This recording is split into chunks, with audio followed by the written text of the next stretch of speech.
be a RoboCop, a reverse RoboCop. So instead of my mouth being the only human thing and my face, I'd be all robot and my dick is just the only human thing. Right.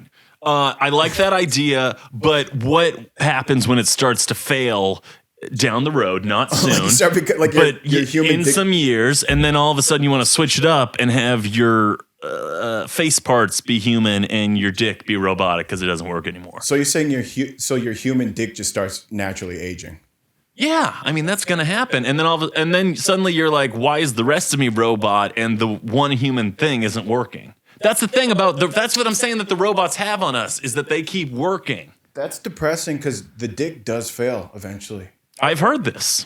I've seen it. No, I was kidding. What? No, I haven't. But I wonder if that'll stay in the podcast. This is all staying. This is the beginning. We're rolling. I haven't even introed it yet. See, okay, that's the thing is I do this to my guests all the time, and when it happens to me, I'm so disoriented. Yada yada yada. Because it's just like I just want to make sure my levels are good. That's all I care about. I think my levels are good though. So we got video though, so that's good. I believe it's on, and now you got me thinking. So. That would be fun if. Listen, I'm just co-producing this shit. I'm just making sure. All right, good. Just like I thought.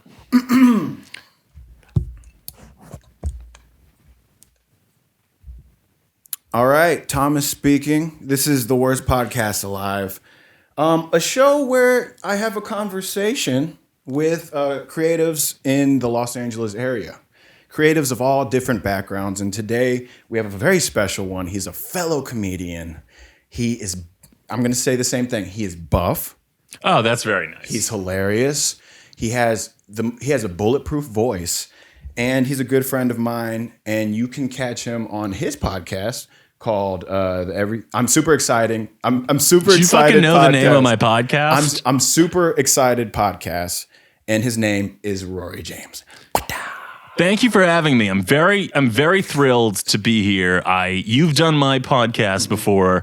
You're an excellent guest, and when you started your show, I was very excited, as is my brand. But when you named your show "The Worst Podcast Alive," I feel like my job here today as your guest is to make it the second worst podcast alive. I'm ready to elevate your levels, and I started by inventing a drinking game. Do you want to tell the people what I decided that we're going to do? So per funny thing or good point, we will take a shot. That's it. If I say something brilliant, or maybe you do, but most likely me. It'll be you. Yeah, we do. Yeah, so that's fun. It adds to the look at that. I mean, I'm in a room with a lot of plants. You have a great setup here. I'm a plant daddy, man. I don't know. That's what happens when you exit your 20s. Plants started exciting you and shit. You know what I mean? So sexually? Yeah, absolutely. Yeah. Poison ivy type shit. Sure. I'm more of a Harley Quinn type guy though. Poison ivy's cool, but they don't depict her.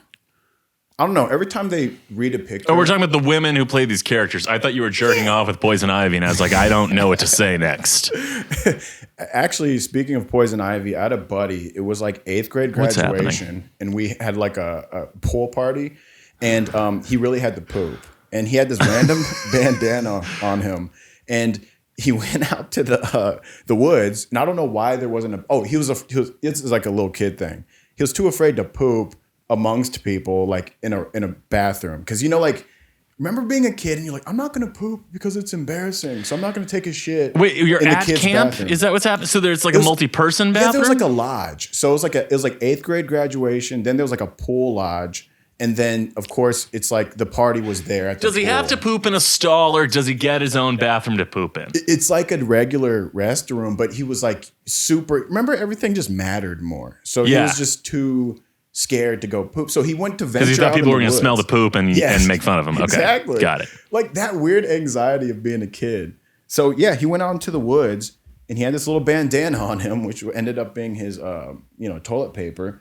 He took a big dump, and then he got poison ivy on his ass because, he was doing the thing. Even though he had the toilet paper? Yeah, I think he like bent on He it. maybe ran out of toilet paper or something. I think he squatted and then it like kissed his balls or something. They're like, I haven't had poison ivy anywhere near my balls, but growing up in the Northeast, I did get it like on my legs and stuff, and that motherfucker itches, right? Like that's you've gotten poison ivy. Yeah, I got before. poison ivy. I think I'm one of those immune ones because I've never gotten in my life. Well, maybe you've never been exposed to. Was there poison ivy in Ohio? Well, I guess there was because this kid had it on his balls. Absolutely. I grew up in a wooded area. There was a lot of vegetation, so I think I was going to end up traipsing through it. But I got to say, the calamine lotion, which is what you put on poison ivy, is delightful. It's pink, it smells delicious, and you rub it on yourself, and it's very soothing. It's like Pepto-Bismol for your balls. Oh, yes, and I'm a big fan of Pepto-Bismol, and if they ever offer me an endorsement. Now, I've never pooped, as I've told you before, but I would endorse Pepto-Bismol because that is something else that I like the taste of. I like the taste of it a lot. How would you best describe the taste of it? Because I can't put my finger on it. What are those candies that are like chalk-like, but they're solid? And like Valentine's Day tarts? Yeah, but softer. I don't even know the name of what I'm describing, but then it does kind of have a bubblegum mint thing going on too. That's true. It is a pleasant taste. Pepto-Bismol fucking works, is what I'm saying. It does. It coats your shit. Yeah. Well, and again, I don't have shit, but yes, it is. That's an effective product. You're doo-doo proof. That's what you're saying. I mean, I haven't even been on the show 5 minutes, and I'm already endorsing products for free. What the hell's wrong with me? Now, are we going to talk about the last time that we tried to tape this? Oh yeah, thank you. Because absolutely. So we just got to come out with this. By the way, my roommate's giving me information to give to you right now. What's up? Blowing me up. He said you're a hottie. That's all I'm saying. I am so flattered, truly flattered. Yeah, shout it out. Yeah, man. So we actually filmed a podcast last week, and in true worst podcast fashion, for one, it actually was the worst podcast. It was pretty bad. It was pretty bad. But here's the thing: you had me I started to get worried because I felt your anxiety once we were finished. You were like, "We're not posting that. You're not posting that, dude. You need to redo that." So okay, what happened was I haven't recorded a podcast since last year. I had them all stacked up. I went back home. I was gone for like 2 months. And, I was just like off. And so I came back and I'm like, oh, I'm just going to wing it like I always do. And then this is my problem. This is where I went wrong. So I was kind of like thinking about COVID and LA and all these things. And I was trying to get real like interviewee. And usually on my podcast, I'm not an interviewer. I'm just like, we're talking. We don't need to be doing any like, well, when's the first time you've been like fingered? Like we don't need to do that shit. And that's coming next. I want to know when you were fingered. But like so I think I was wearing that hat, and every time I asked a serious question, you're just like, I don't know, dude. You're like, I don't have my finger to the streets, or my ear to the streets. Like, what are we doing here? I mean, I think the larger issue was that we spent like 2 hours setting up and drinking, and I hadn't eaten anything. I talked about this on my podcast. I'm super excited with Rory James, which you mentioned in so many words. But I discussed this week on my show. I was so excited to go do Thomas's podcast, and Thomas and I always have fun together, and he's so funny. And then I got here, and I hadn't eaten, and we start drinking a lot, and then it takes forever to get the shit set up, which I didn't mind, but it just meant that I was drunk. And I do a weekly show every week. I know how to bang out, dude. I know how to bang out an episode, and but what was interesting was I am still getting used to being a guest. I'm not a guest as often as I am the host. So you're in the driver's seat. I was shithoused, and what became of the episode, no one will ever know but Thomas, because I'm not watching it. I'm gonna ask you, can I put clips up? No, you can't put clips of man. it. Let's allow for the illusion of what it could have been. But I think the good news is that we're here now, and we're here to have an excellent episode. But this is, just so the audience knows, our second attempt, because the first one was career ending. Man, I don't see. Here's the thing about me, because I was just so ready to put it out. Not the end part, because what I did. Yeah. Here's the other problem, Rory. And I wanted to ask you about your podcast because this is how usually I frame my interviews, or not interviews, but the podcast episodes. What we didn't do, which I usually do, is I actually record 2 hours with people. So I'll do like a 1 hour unrecorded, or I would record it, do the second hour, and then post the second hour. Because you don't get to the juice yet. Do you do that? And that's what I've heard that you do with your sex life, which is that you don't tell them you're recording, and then you drop the first hour and you just record the second hour. And I've heard that there's some lawsuits about that. And I'm with like, you. I won't publish that. No, what I do, because I mean, we're 126 or 7 episodes in now. I mean, what I have to do to sustain, I feel so strongly about being regular with my podcast, just making sure that we have a new episode every Thursday morning, that I'm just in like a groove. So I used to think that I had to edit every episode and keep, now I'm just at the point where basically what happens in it stays in it. Right. But again, the circumstances of last week were a bit different. I was out of my comfort zone. Dude, and you know what's also funny was I started the night saying, you asked some sort of question about drinking. I was like, man, people don't even know when I'm drunk. I'm a tank. And I am a tank. But in this, it was the perfect storm of elements where I ended up in this chair like, dude, towards the end, I was literally asking you a question and you were like, and she well, and went, hey. And I was like, yeah, that's what we'll air. So here we are now. Do you remember that? I blew up my match. See, I'm such a good friend. Yes. My last memory of the night is being handed a water bottle after. I'm like, blowing up an air mattress, and I'm like, we're not. That's not how this night ends. Is me on the I couldn't, and it was very. It was very good friend, thoughtful of you, but I was like, I'm not ending this night on it. That the listeners and viewers should know that's how bad it was. There was an air mattress that was occurring. And you weren't even awake when that was happening. I made you a bed, but then you dipped, and then I was like, "You good?" And that's the way it is. And things will never be the same, But so the thing that I did learn again was like, I haven't seen you in a while. To have that conversation, then it was the booze, then it was me trying to go interview style, and it made the perfect storm. And that would be actually the worst podcast alive. And I don't want that. Truly, I'm probably going to change the name too. I don't know. We're reaching a soul searching moment on this podcast, like, which is, do we really want to be the worst podcast? Who am alive? I? Like, why am I? You know what I mean? But it's crazy. Secondly, you started making me think a little more because I feel like you cared more than I did. And I know why, because you were trashed.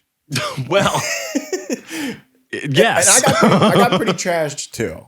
But, we're here. So this is 2.0. And, we got a lot of shit to talk about, dude. Better than ever. The first thing, when you came in, you were talking about getting shredded and shit. Yes. So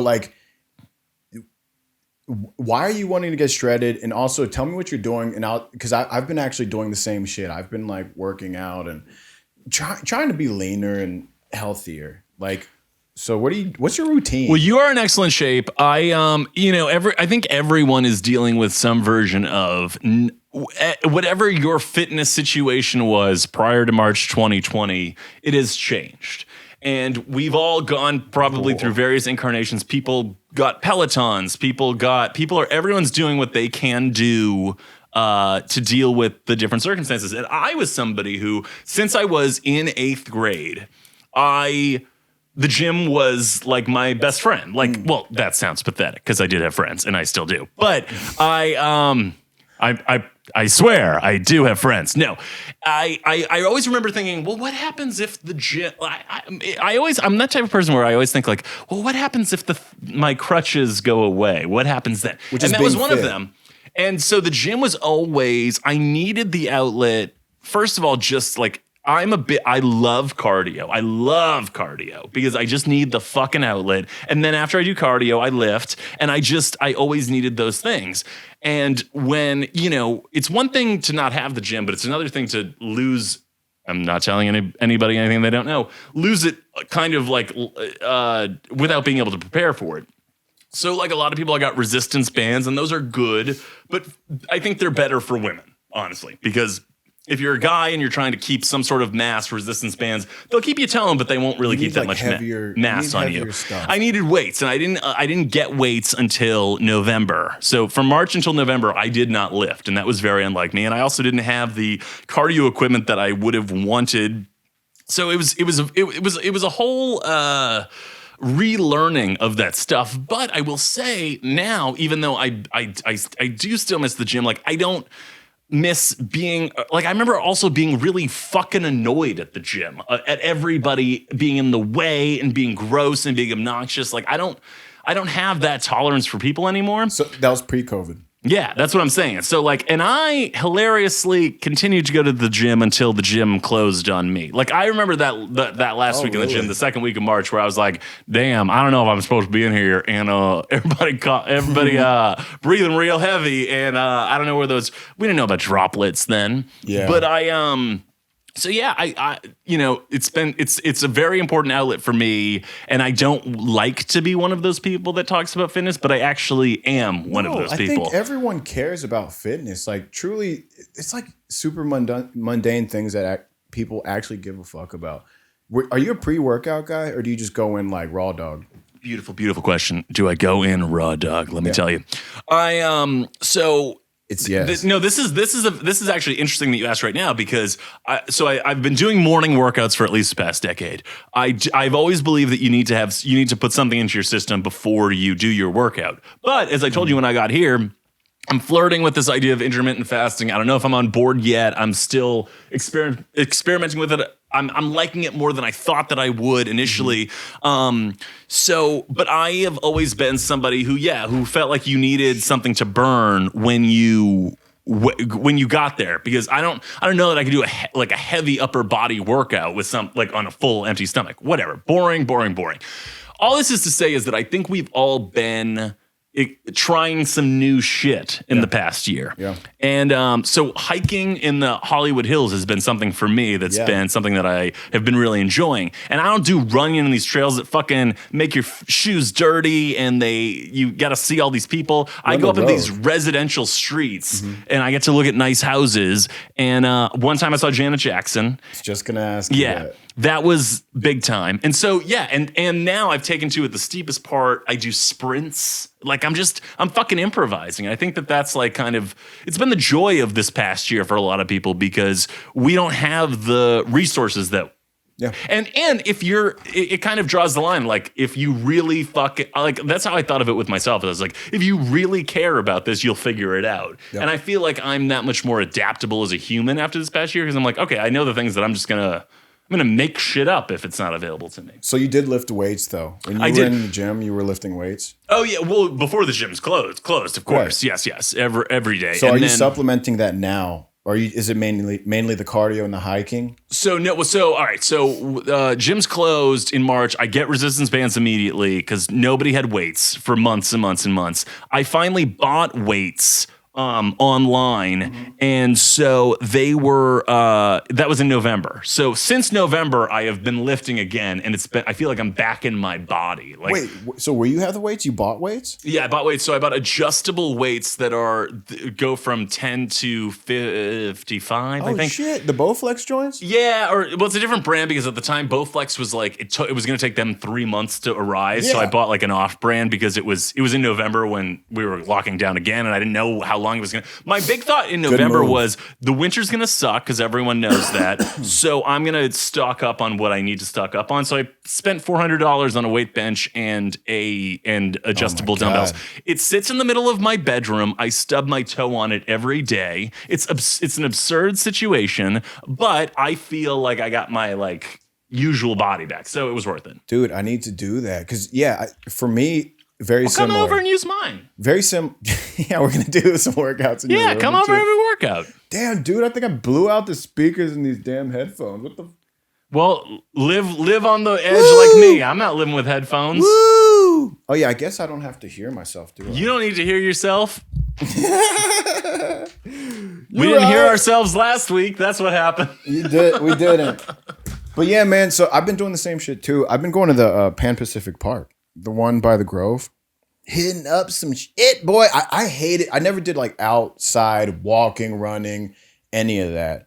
But hiking sounds like some dope ass shit. Next time you do it, hit me up, dude. Oh, well, I do it every day, so you're welcome. I do it in the mornings, though, so you got to get the fuck up. But I think it's like, it's really fun to figure out how adaptable you can be, because something that I have learned is that adaptability is like a key survival skill to having longevity in living long. Dude, speaking of adaptability, I was watching this Bear Grylls show called The Island.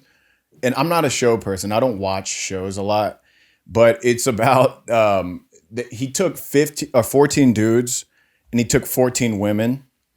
Dudes and women, right? And they put them separately on an island. So 14 guys were on an island. 14 women were on an island. And it was the it's like partial reality. It's like, it's not real, but like it was amazing to see how it contrasted with how the women survived and how the men survived. So basically, like, the dudes found a leader. They were like killing shit. They were eating anacondas. And they were like just dudes from like Britain or something like that. They were like building stuff. Dudes from Britain know how to kill and eat anacondas? That's what I'm saying. They're like proper dudes. They were like proper gents. They've never seen That's what I'm anacondas? saying. And they were like account managers in front of like a computer type. Wow. They all had like different professions. But there was like a younger guy that's like our age. And he's like, oh, I'm in front of the computer all the time and shit like that. And then the women one, like, they wouldn't pick a leader. So they had a committee. And then they literally, I think within 6 days, they almost died. Like, it was a really messed up situation. Because they found like a pig in that survival situation. You're like supposed to kill it and eat it. And they like named it and then kept it as a pet. It was just a very interesting thing to watch. But about adaptability, I always think to myself, I want to live off the grid, but I'm also like, I would probably die in 8 hours. Yeah, it's a weird balance. The grid is it's so a really weird balance. Interesting about the grid, because I don't like to leave the grid. I like to be on the grid. That doesn't mean that I want to have correspondences with people that I don't like, but I'm not a wilderness person. But do you ever want the skill set? No. Really? No. I want to be indoor. Here's the thing. I want That's the such skill a comic thing to say. I want the skill sets that I need. You know what I mean? Like, I know how to fucking keep the house together, man. Kill the shit that gets into the house. I want to cook the shit. I want to know how to do that. Get the supplies. Let's get the supplies to be in the house. But like these wilderness skills, I don't need to be in the wilderness. I'm not fucking. That's what if Ralph's shut down? You know, what are you it's so do? Interesting that you say that, because during the lockdowns of early last year, during the pandemic, and I remember my roommate at the time was like, I was like, all right, so the shit's shut down. We go to Ralph's and then we fucking get our stuff and we cook and it's gonna be great. Yes, sir. And he was like, what if Ralph shuts down? And I said, what if all of them do? I said, Ralph's isn't shutting down. We ran out of toilet paper, bro. Yeah, it didn't, but the place didn't shut down. You just had to get there at a different time. I mean, we didn't have noodles. We didn't have beans. We didn't have rice. You didn't get there. No, it's because you didn't get there early enough. My ass was old people hour was 6:30 to 7. Where was my ass? Right there after at 7:01. Hell yeah! And I got same with me. I didn't just get toilet paper. I got the wet toilet paper, because if y'all got the wet toilet paper, your ass is dirty. What I'm saying is that you can always figure it out, but you don't have to resort to like that primal shit. But what if you have to kill like a LA cat to eat it? If everything. Oh, I'm dead by then. Please, when we're killing cats, you wouldn't eat a cat. Them. No, I wouldn't eat a cat. I don't even eat red meat. Oh, you don't? Barely. I eat, like, if it's in a bolognese, I'll eat it. If it's like a really nice steak, I'll eat. Like, how are you beefy, bro? How are you beefy and you don't eat red meat? Like, what do you eat? You call me fat? Beefy is not fat, motherfucker.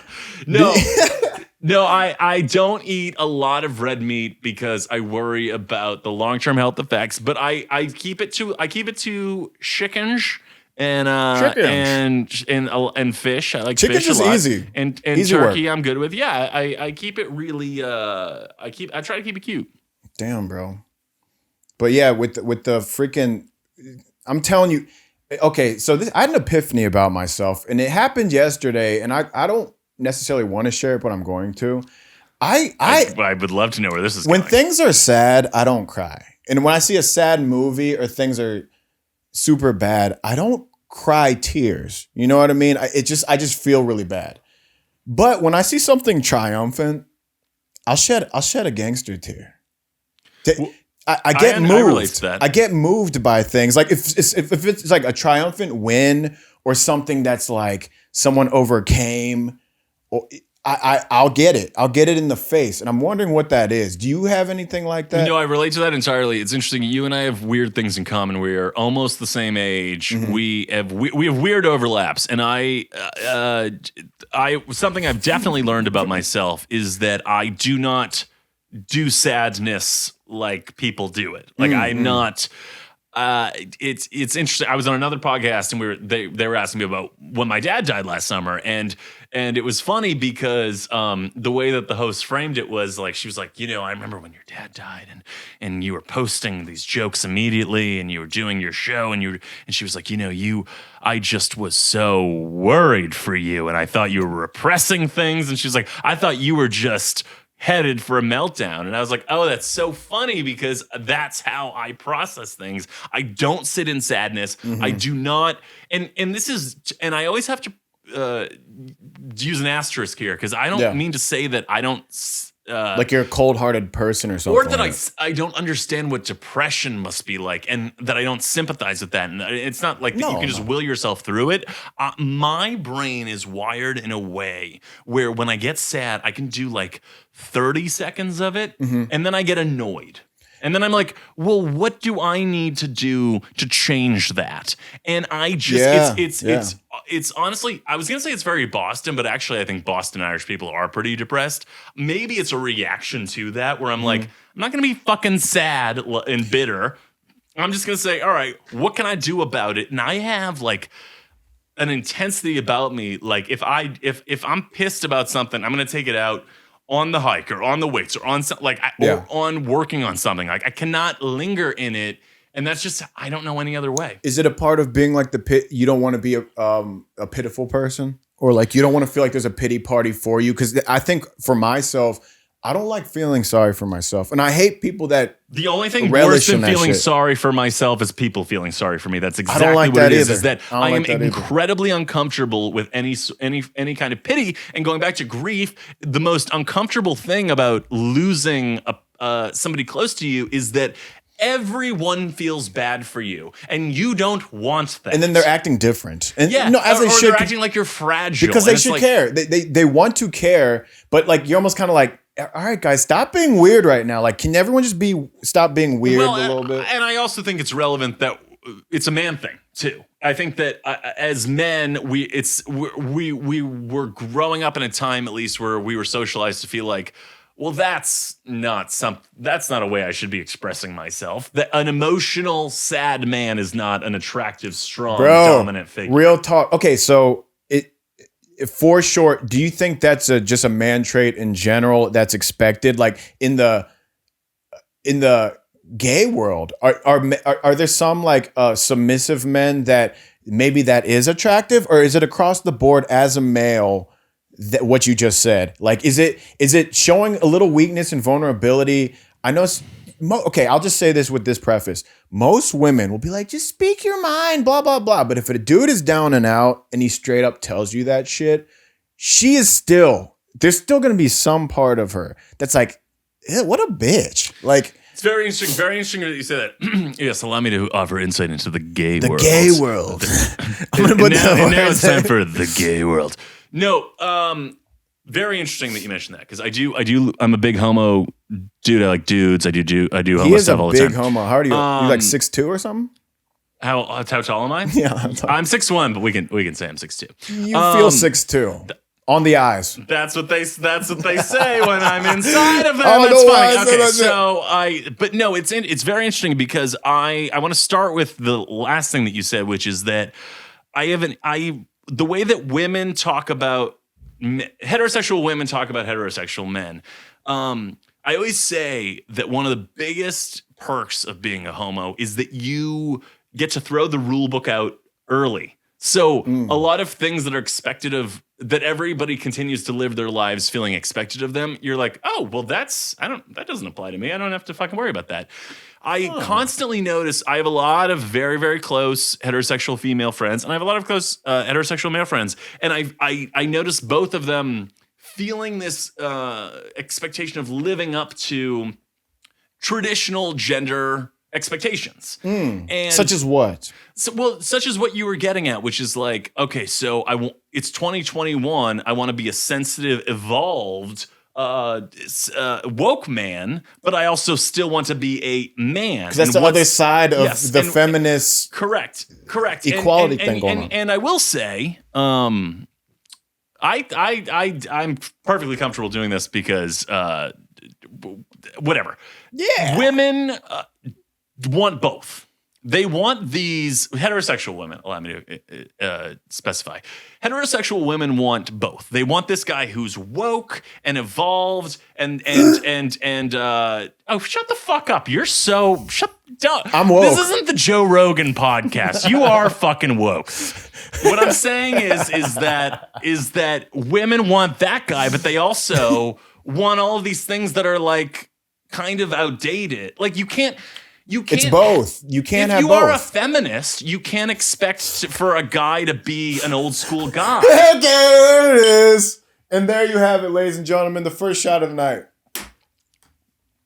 And this is not me going in on the girls because it's not. I think it's well documented that I am among you. I am your guy. Yeah, let's be real. I'm an ally too.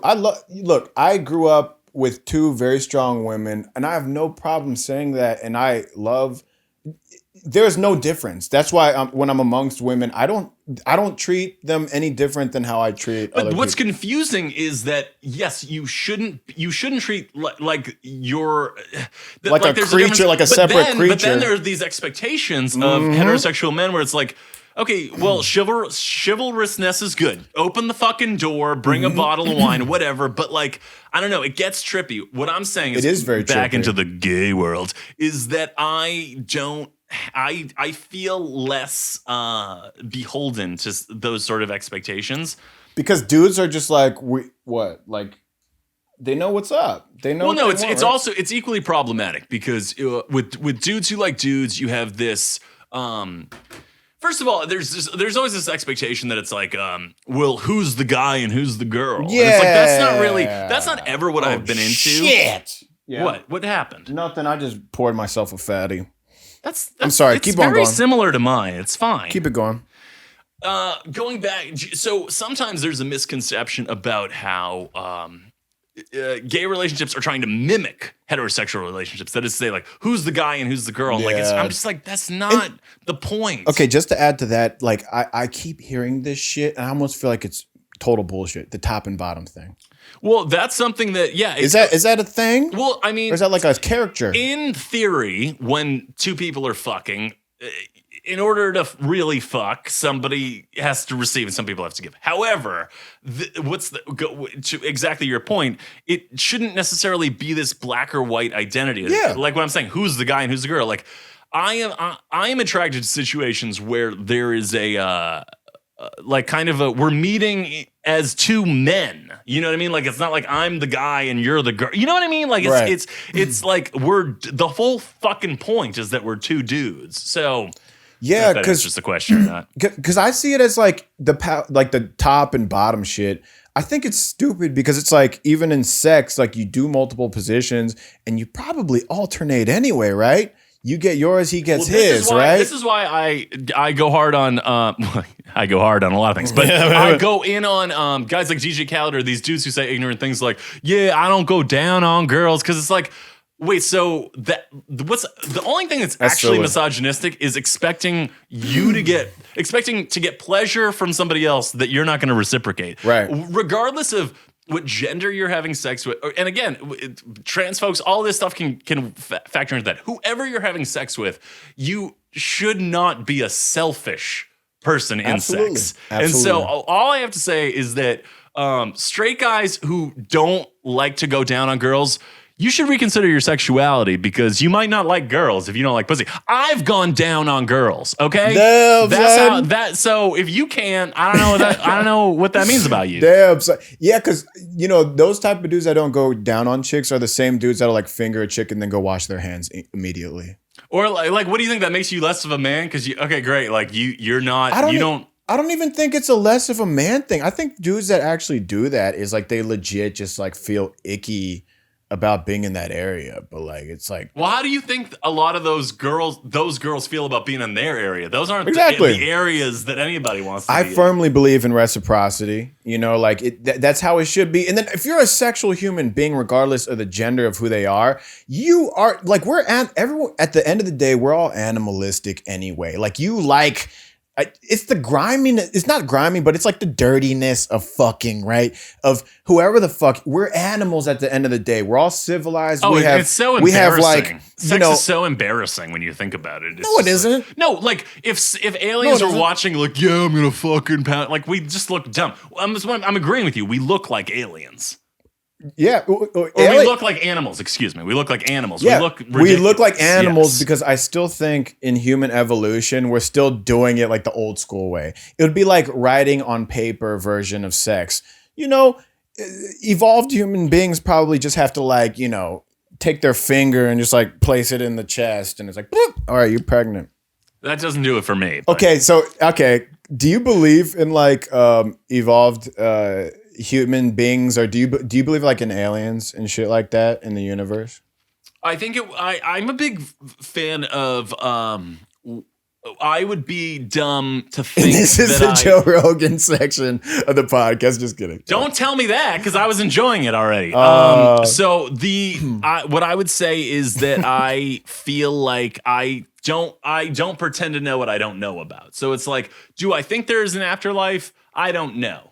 Do I think that there are aliens? I don't know. I would feel like such an idiot to have an absolute answer about shit I don't know about. Here's my analogy about the understanding of like afterlife or God or anything. And my dad actually always says this. We don't understand the meaning or God or life the same way like a dog can't drive a car. You can like train them to do it. Maybe they can mime it, or an ant like an ant understanding what a highway is and what a highway does for human beings. It's just like we can't comprehend it. That makes sense. There's no comprehension. So for our human ways of how we make things, just like God is a guy with a beard, it's probably way more meta than that. It's probably something that would blow our minds so crazy that if someone told you, we'd just be like, duh? What do you mean? Well, it's like Men in Black, right? Remember the end of Men in Black where it's just like they zoom out and it's just like we're all just these fucking idiots? It's like we're dumb to think that, again, same age, same references. We're dumb to think that we know. Speaking of references, dude, okay, I was like, she's going to listen to this too. I was getting to know a girl and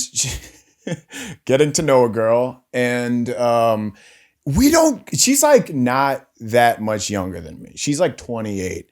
And nothing confirms that you're getting older than you mentioning shit from back in the day where I don't even think it's that old. But I'm like saying shit like Men in Black. And then we'll get into the mask and shit because I don't want to forget that. But like just saying references and songs and shit.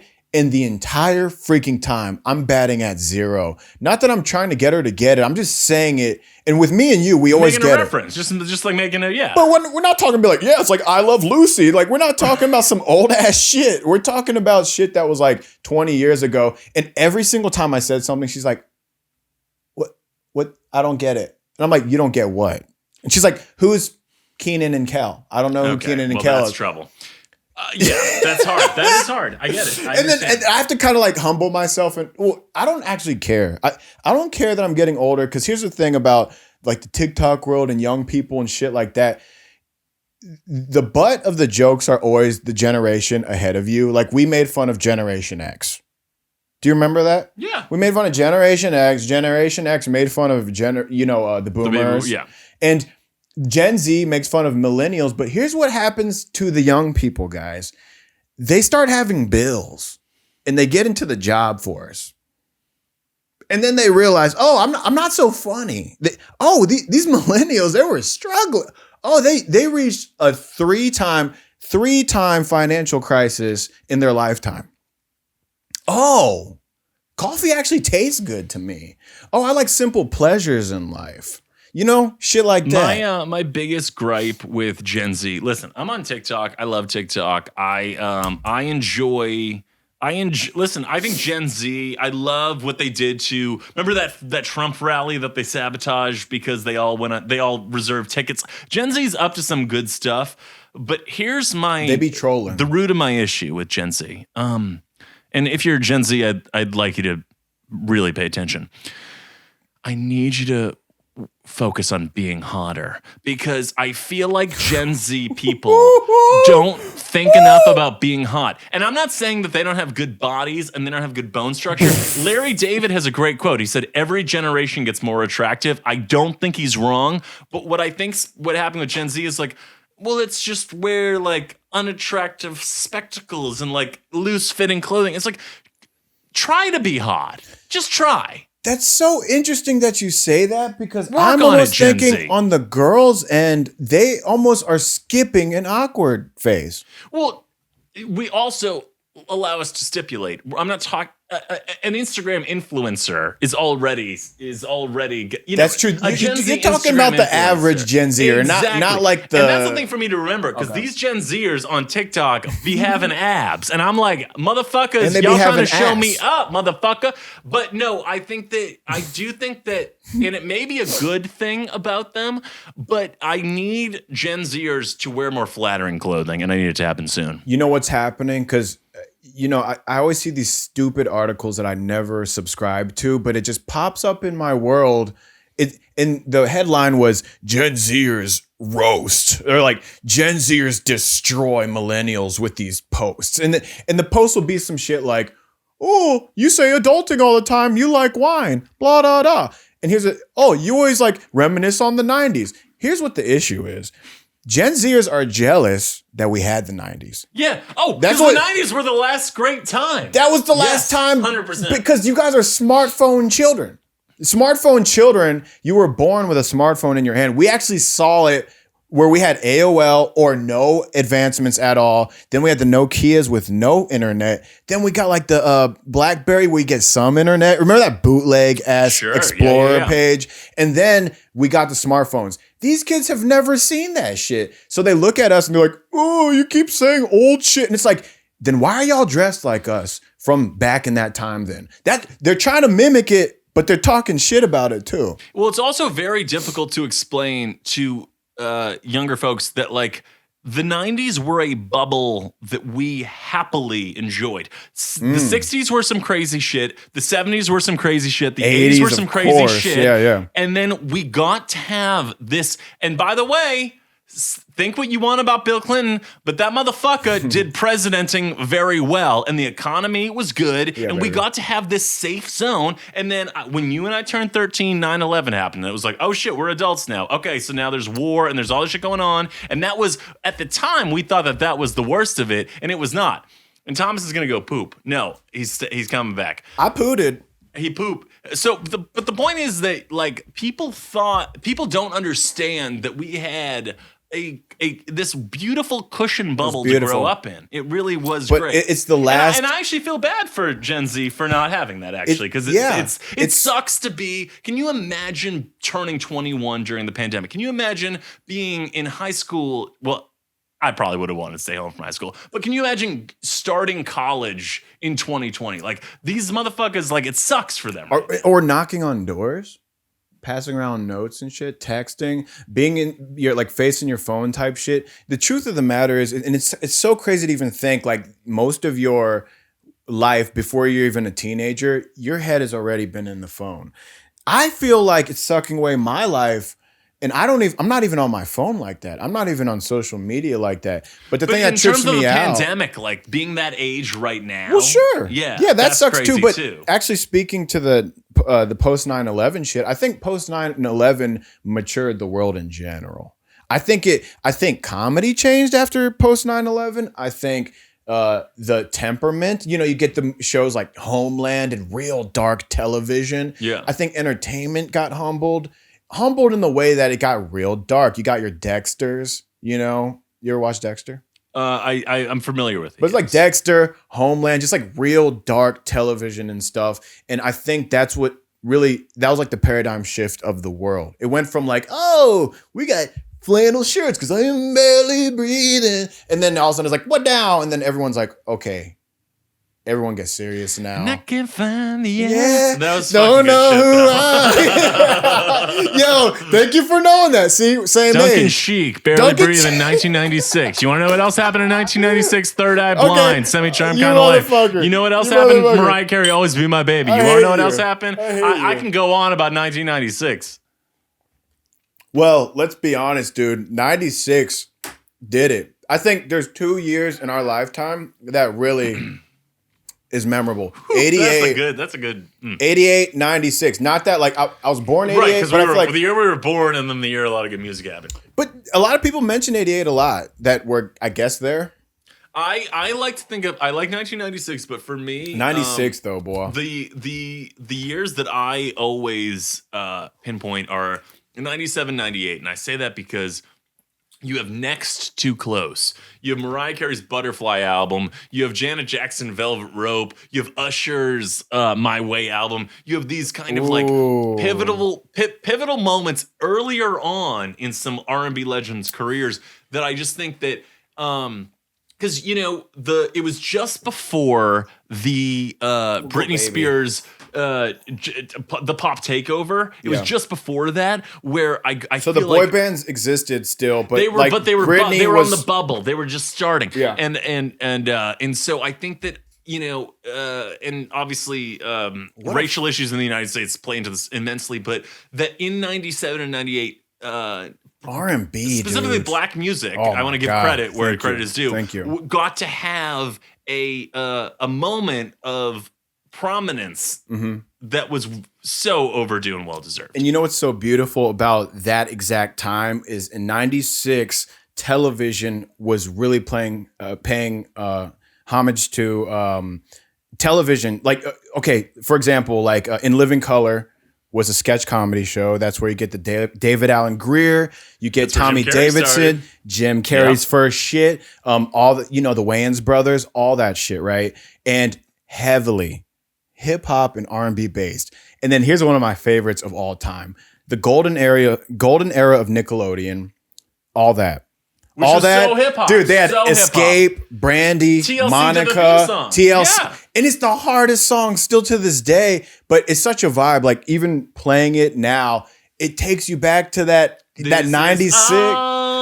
You know, and I gotta say, as a white kid who grew up in a very, very white place, it was programs like that and resources like that that really formulated my taste. Because, as I'm sure a lot of people who are watching or listening know, you don't get to decide where you grow up. And I had a very good childhood, and it was a very privileged childhood. But I did not have culturally what was around me. I was not connecting to, right. And luckily, it was through shows like that and through artists like that I felt like I had some sort of a lifeline, and that's where like the building of my identity began.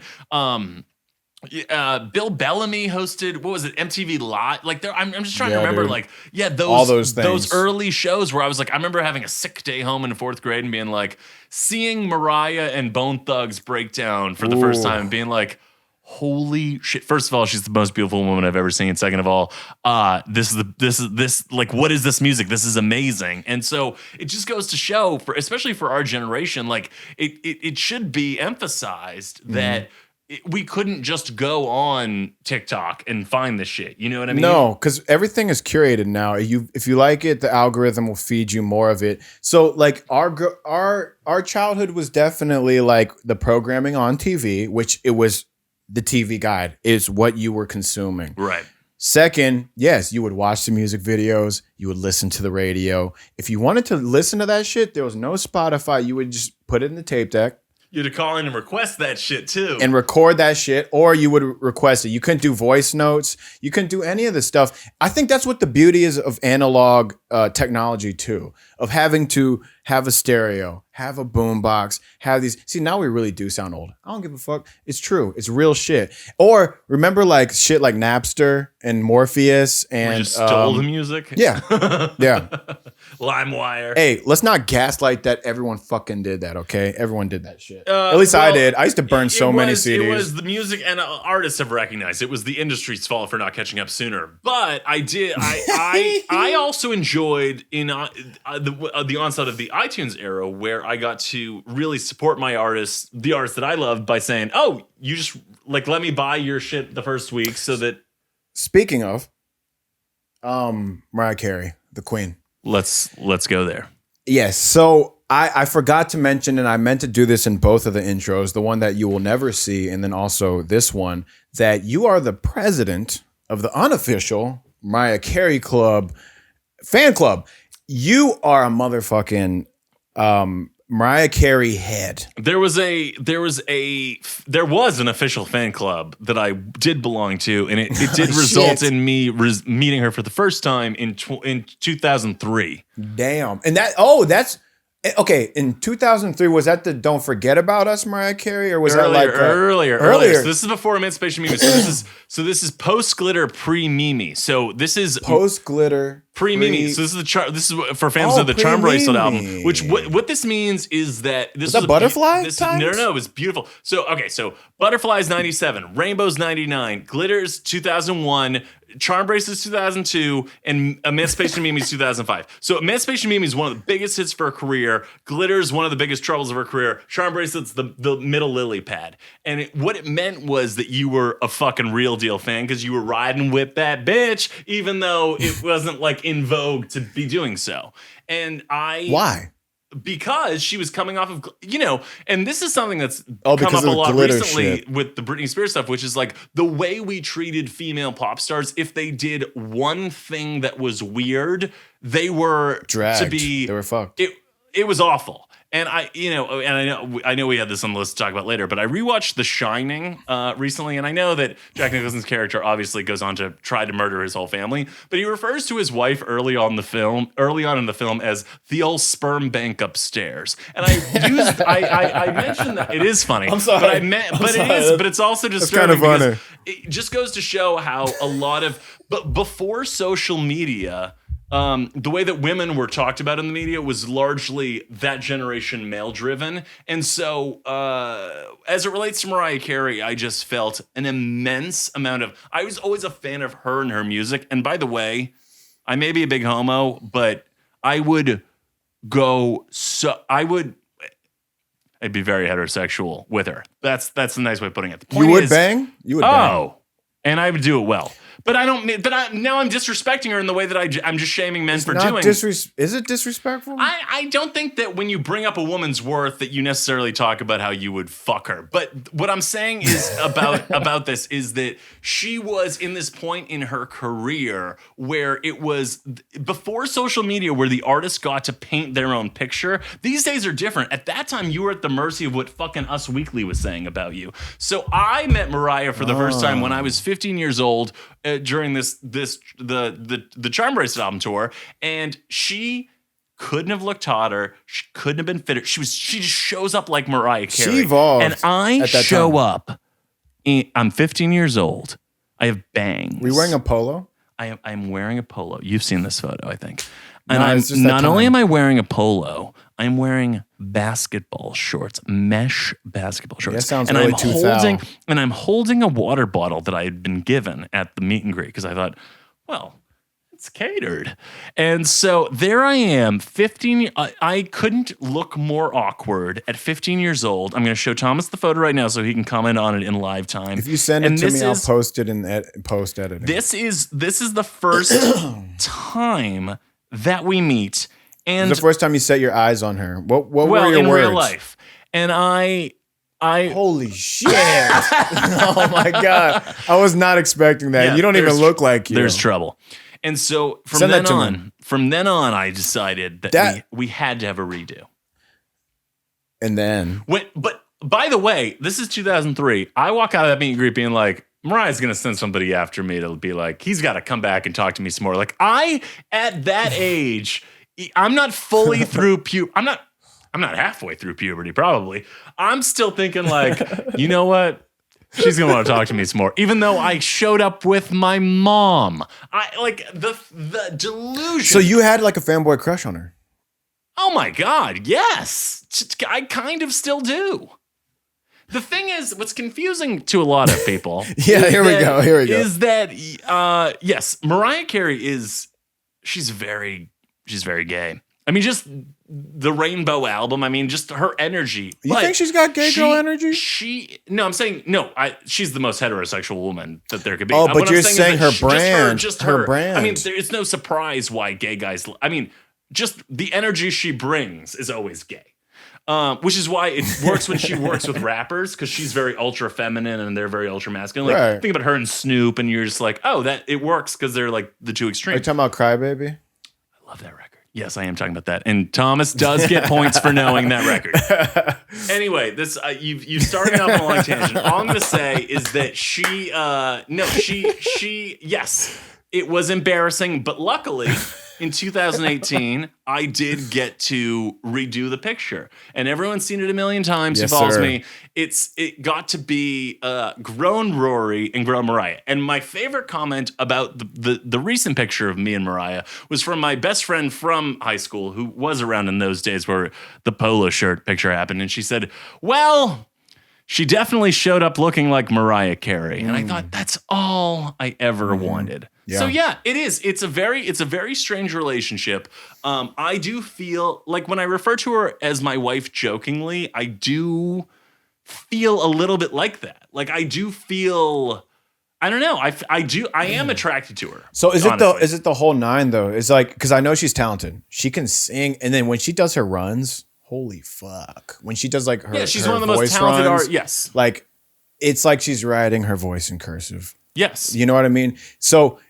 But it's the whole shit, because she's very attractive. She's like racially what is she? Is she half black, half white? Yes, she's biracial. So her mother is Irish American. Best human beings on earth. Black. What's that? So the best human beings on earth. Yeah, and so yes, she is biracial. People. But you know, to me, it's just that she is so committed to. She does like. It's this thing these days where like artists always have to have names for their fans. Like before there were Lady Gaga's Monsters or all this shit, Mariah did that in '99. What was her people's? Lambs. Because it came from an inside joke she had with her friends that she would call them like, "Hey Lamb," and so the fans became Lambs. And it was it wasn't something that rhymed with her name or all this dumb shit. It was just like just like she has always had that like genuine appreciation for people who love her. And so I think that's where it comes from. And also she continues to deliver. I mean, I don't want to take away from artists who don't, you know, like if you don't have inspiration, maybe you shouldn't make music. Mm-hmm. But her thing is like every year she's like, all right, how am I going to show up for the people who love me? And in every era, she always comes with some shit. Like, come on. Like, okay, so dude, it's so hard. Like any iconic artist, it's so hard to pinpoint what the best era is because they are so different. But here's the thing. When she got into the early 2000s and like the mid 2000s, she has turned into she evolved. But like one of the things I reminisce on a lot is like the Honey era. And when she was starting to be with ODB and the Bad Boy Gang and all that shit. Because it's like, no R&B chick was truly doing it the way she was doing. Because she's like, these are street dudes. These are like rappers. But I'm going to hold it down. And she's always played that part. And I feel like she also paved the way. Well, and up until that point, she wasn't allowed to. She wasn't seen as an R&B chick because she wasn't allowed to be. And she talks about it in her book that she released her memoir just last year, The Meaning of Mariah Carey, a New York Times #1 bestseller. And what she talks about is that she was married to Tommy Mottola, the head of Sony, who was much, much, much, much older than her for the bulk of her career. So it always annoys me when people say, "Oh, I miss '90s Mariah, I miss early '90s Mariah." Really? Because what was actually happening then was she was forced to write these adult contemporary piano ballads. And wear a dress from up to here to down here because her husband was the head of the record label and they could all make money off of it. The real Mariah is Honey Mariah. The real Mariah is Mariah in a bikini on roller skates with DeBrat and Missy Elliott washing Snoop's car in the Heartbreaker remix video. The real Mariah is all of that shit. And remix with Jay-Z. Yeah, well, that was the original version. Oh, that was But the OG version. Okay. The remix had the girls on it with the "It Ain't No Fun." The Nate Dogg, the Heartbreaker. No Yeah. Bro, come on. So what I'm saying is that it always annoys me when people like early '90s Mariah. I'm like, oh, you don't actually like Mariah. You just like these piano ballads. Real Mariah's got her fucking titties out, washing Snoop's car. That's what she's doing. Yeah, and that's dude. And by the way, and we always joke on my podcast that that's the Mariah that I am. Like I have my friend Matt Palmer, who's has his own podcast. He co-hosts sometimes, and he always feels like he's like the dream lover Mariah, like the chast. And I'm like, no, motherfucker, I'm titties out. Let's do this. Because she has go hards of that time too, for sure. For sure, and it's not to take away from that music, but I think what is truly her is that when she works with Bone Thugs and Harmony, when she works with Snoop, when she works like those R&B hip hop crossover records. Oh man, and even Mariah, says Mary J did it first. Mariah doesn't claim to have invented it. Mary J for sure. Fantasy with ODB was so unexpected because she was this clean, squeaky clean artist, and ODB showed up.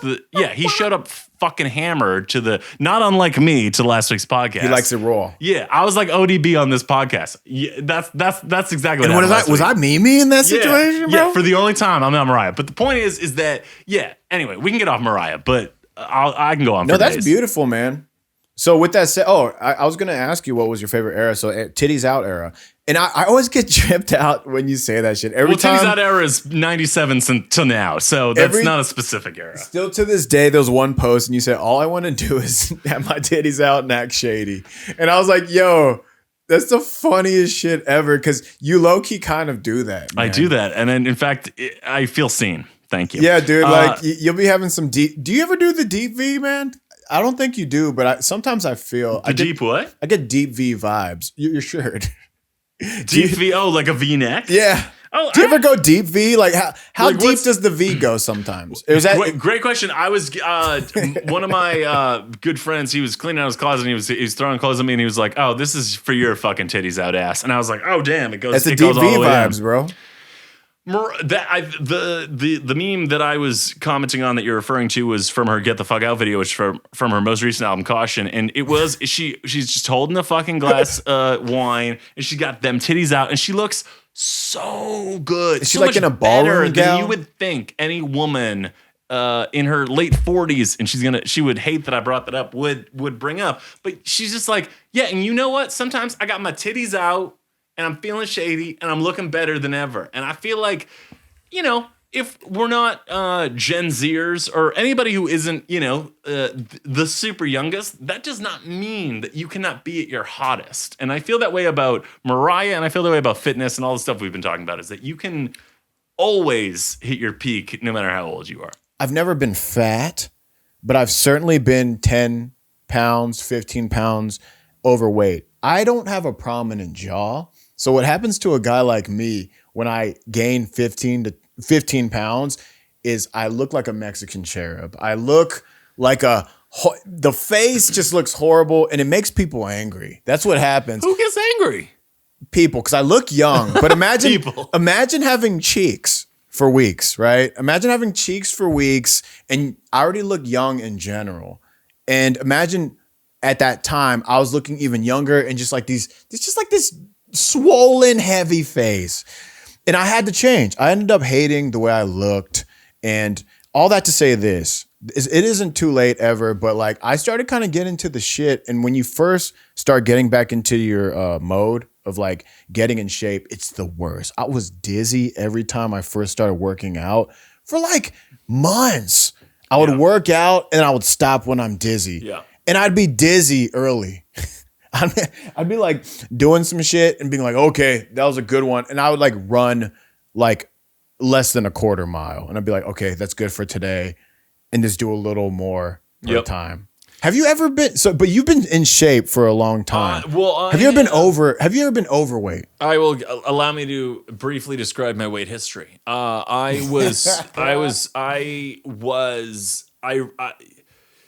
It is a very common cliche stereotype for homo dudes to be overly conscious about their bodies. And allow me to tell you that absolutely applies to me. I was in 8th grade where I was like, oh no, this doesn't look like a perfect body.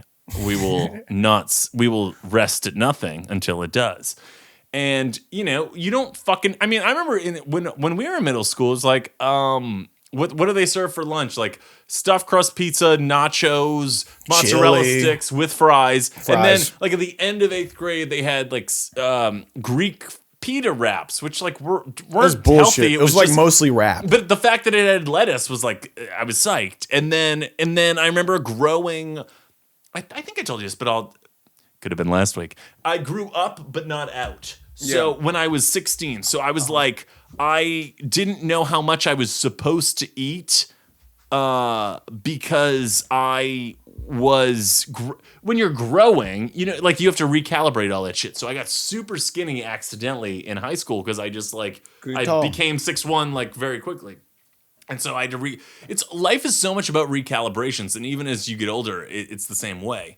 But I was never a fatso, but I've gone through various incarnations of like, because I was skinny when I was 16, my biggest insecurity until I was in my mid 20s was that I wasn't buff enough, and so like I would totally criticize and I have very long arms. So like if I just stick my arm out right now, it's going to look like a potato stick. But like if I sit like this, you're going to be like, oh, that guy's arm. At that time. No, what I'm saying, but even now, like what I'm saying is that like even now, whatever. The point is that I still deal with this shit. And so you just have to get to a point where it became like a no-win battle because either I wasn't buff enough or I wasn't like cut enough, and you're just like always dealing with that. That's that perfectionist American Psycho shit in you. Well, do you ever like? I think this does bang out and like you're like looking at yourself. No, because the thing about that guy is that guy was so heterosexual because it's like for me it would have been like I would have been fucking and being like, is this okay? Like that fucking loser was like, are you mad at me? And this guy's like, yeah, exactly. That's the problem. I'm gonna buy some property. I never related. And by the way, I lived on Wall Street for 3 years. Oh yeah, you were in New York doing it. Well, so I went to NYU, right? Yeah, and junior and senior year, I lived on literally on Wall Street, where the Christian Bale American Psycho character would have like thrived. And I lived there during the 2008 crash, and I just remember being so oblivious to the types of dudes like those banker dudes, exactly like that type of character, those finance dudes, and just. Yeah, so much of me living in New York was just like having no idea the toxicity that was around me. No shade to New York, but just especially in that neighborhood. Fuck New York. Well, maybe. Cheers. I'm just kidding. There was no reason for this, but it's sitting in front of me. That was several tangents far from your question. No, it's okay. I was gonna say, do you get tall boy perks? What are tall boy perks? Do you get more play from being a tall guy? Tall boy perks. Well, how tall are you? I like to say 5'11". I don't think you're that. Yeah, I don't think that we differ that much in height. It's crazy because there's even memes about this. If you're 5'10" or 5'11", I'm not 5'10", okay? Stop saying that, guys. I'm 5'11".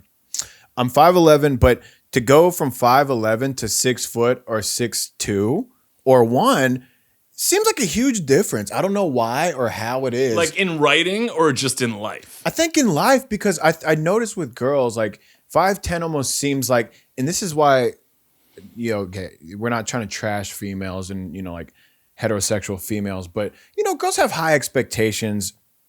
And that includes height too. And I feel like 5'9" might be like I would not prefer for a guy to be 5'9" and below. So with that said, I think it makes a huge difference between being 5'11" and then being like a 6'1".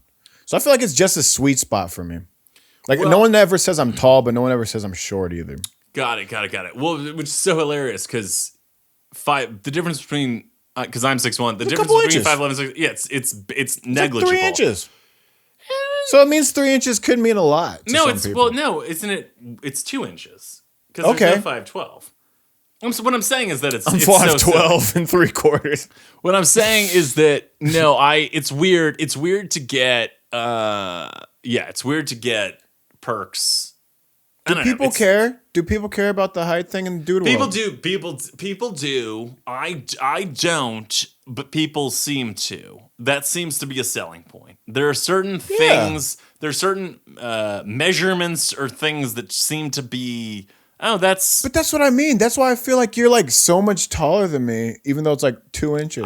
What I'm saying is that I don't think that the difference between 6'1" and 5'11" is anything. I think that maybe I experience unfair benefits from as opposed to someone who's 5'4". I'm not trying to vilify you, okay? I'm just saying that I don't. It's weird. It's weird the things that you get. It's weird the things that you get that people like, because it has nothing to do with you. That's the other thing. Exactly. You know?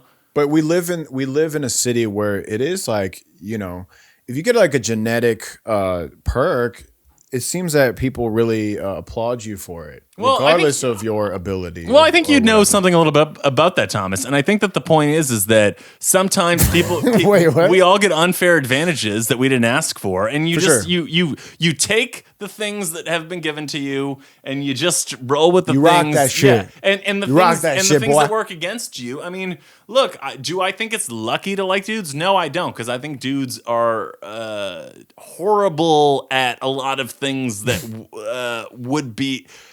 This isn't a preferable situation for me. But you know, so I take being 6'1" and other stuff, but I don't like some of the other stuff that Well, I can say about girls too.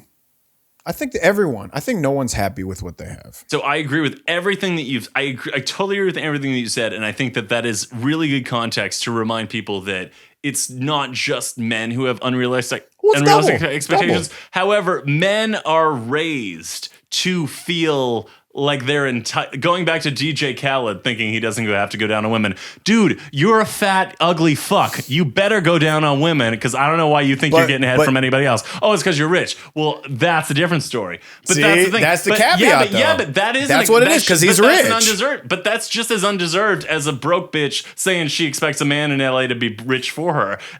It's the equal sides of both, which is that you don't get to ask for that shit if you haven't delivered it. Both sides get the double standard, and that's why I think it makes it such a complex situation. I love that, because that's the truth. That's really the truth.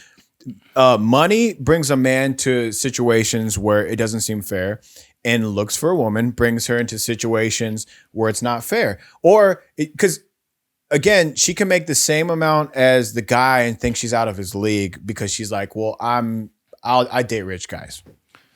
Ultimately, you get a lot of that in LA, dog. It comes down to people's priorities, and I also think, but I also think that you really the longer you do this, the quicker you can suss out people's priorities. And you know what? People can lie to you, and I've certainly had that happen where people like lead with like, yeah, like I'm not trying to like just hook up and stuff, and I'm like, really? Because I fucked you really hard, and then like you didn't come. You did like we weren't like talking like real sensitive afterwards. Real deep, like it sounds like that's what you wanted, but like people can come like can lead. Yeah. People can lead with something that isn't really. I think that happens a lot too, which is people say like, "Oh, I want something substantive," but they really don't. But ultimately, it goes back to what you're saying, which is that yes, I think men lead with their position or their financial situation, and women lead with their looks. But ultimately, I think the longer you do this, you really can detect it sooner. Absolutely. Yeah. So there's a light at the end of the tunnel, ladies and gentlemen. It can be done, and neither you or I have figured it out. That's I don't think any of us has. None of us know. Well, some people have. Some people are happily. Yeah, what do they? Where? Bitch, where? Where do they exist? They're having kids somewhere, but not in LA. Yeah, but the thing is that it is. I think the just most kidding. important thing is to it exists. Avoid these downfalls that we're talking about. Avoid people who are, like you're saying, a girl who just wants you to buy her dinner, or avoid this stuff where people are looking for traditional, superficial roles. You know what it is? Here's what it is. It's like when you're looking for gold in like the river, and you got to just sift out. You got to sift out the real ones. There's some sifting. You got to sift. You got to sift out the real ones. You got to sift out the gems. And you know what? That's why I'm glad. Here we go. That sifted out this gem right here. Rory James. And no, it's really cool. And that's what I actually love about this city, because the truth is you do have to sift out the gems. And when you do find the cool ones, hold on to them, man. Because here's the truth. Just like we were saying way earlier, you will come across a lot of people. And the amount of investment that you have to do, because everyone is on their own schedule, on their own timeline, you have to really invest in friendships, because it can end. It's over in a second.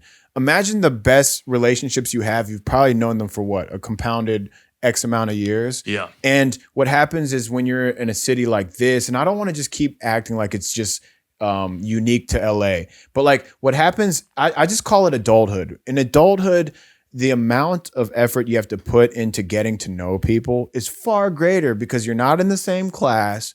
You're not at the same workspace. You're not neighbors. So the amount of seeing that person and gaining that familiarity, it dwindles. And imagine you see in the 3-month period, you see someone 3 times.